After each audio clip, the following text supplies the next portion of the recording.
Bootlegger દારૂની હેરાફેરી કરવા માટે રોજે રોજ નવા કિમિયા અપનાવતા હોય છે, ત્યારે ફરી એકવાર નવો કિમિયો અપનાવતા બુટલેગરનો ફરી એકવાર ભાંડો ફૂટ્યો છે।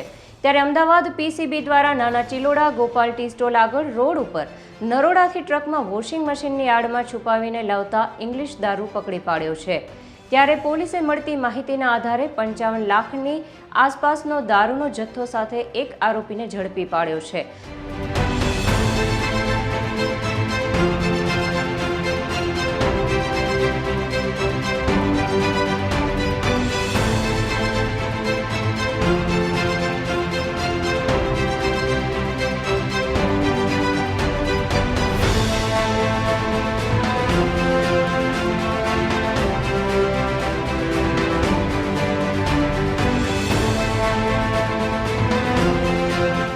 આરોપી આ દારૂનો જથ્થો વોશિંગના આડમાં લાવતો હતો, પરંતુ અમદાવાદ પીસીબીએ માહિતી મળતા 2 આરોપી સહિત મુખ્ય આરોપી પુરારામ જાટને પકડી પાડ્યો છે।